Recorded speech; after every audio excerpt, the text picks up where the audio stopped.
Chaque jour est un miracle. Votre chronique par Funmilayo Mohamed d'Orego.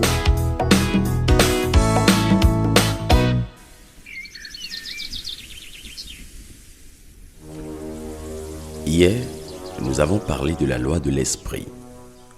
J'ai expliqué, selon cette loi, que tout ce qui existe en nous et autour de nous est d'abord issu de l'esprit. Il est alors clair et évident, pour l'homme, ce qui compte plus que tout est d'abord de nature spirituelle, lui-même étant tiré de l'esprit. Une telle loi nous enseigne que pour vivre bien et mieux, il faut considérer le spirituel prioritairement et y faire attention. Si vous comprenez cette loi, vous comprendrez aisément que rien ne peut se faire dans ce monde sans le spirituel. Voilà pourquoi l'homme ne peut rester sans une vie spirituelle, laquelle est généralement alimentée par la religion.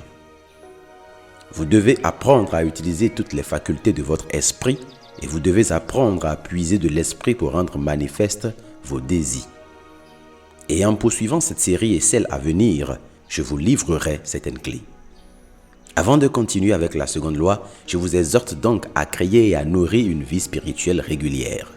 Vous en gagnerez énormément. La deuxième loi dont j'aimerais parler ce matin est la loi de la compensation. Elle stipule que tout est équilibre autour de nous. C'est cela même qui justifie la notion de rotation, de cycle dans la vie. La vie ne saurait être linéaire. Ainsi donc, il y a le jour et la nuit. Il faut manger, mais aussi se vider en allant aux toilettes. Il faut rester éveillé, mais aussi dormir. Il faut dépenser de l'énergie, mais aussi en reprendre. Cette loi enseigne la notion de la dualité comme faisant partie d'un même tout, d'où le positif et le négatif, le féminin et le masculin, qui n'ont rien à voir avec le bien et le mal. Le bien et le mal dépendent de la direction que vous donnez à la force invisible qui anime toute chose. La force invisible influe sur toute chose, qu'elle soit positive ou négative, femelle ou mâle. Ce fonctionnement, ou cette manière d'agir, est perçu certes comme une dualité de la force invisible, mais reste une continuité, une complémentarité et une alternance nécessaire à l'équilibre même du monde. L'homme doit comprendre ainsi que toute exagération peut lui être nuisible si la force invisible et infinie est utilisée dans un seul sens. L'homme qui accumule sans cesse des richesses, par exemple, sans en donner en retour, va tôt ou tard se faire du mal. Il faut en recevoir, mais il faut aussi en donner pour créer l'équilibre. Il faut se remplir, mais aussi se vider. Si vous voulez réussir, observez bien cette loi. Elle vous fera avancer considérablement car elle maintient tout dans un ordre parfait s'agissant de la santé de toutes choses. Par exemple, si nous exploitons nos ressources naturelles, nous devons aussi prévoir une façon de les rendre renouvelables, sans quoi un déséquilibre sera créé.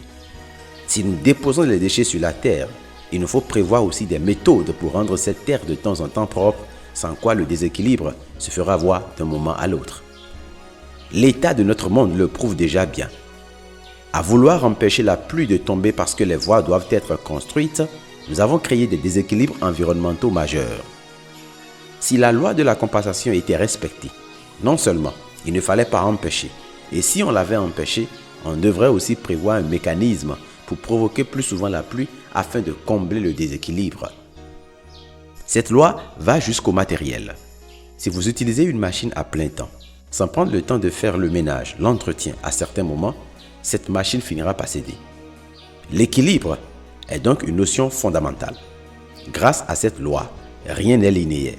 Mais le froid succède au chaud, le doux à la mer, la lumière aux ténèbres, etc. Tout cela par la magnificence de la loi de l'esprit, la force invisible qui gouverne toutes choses.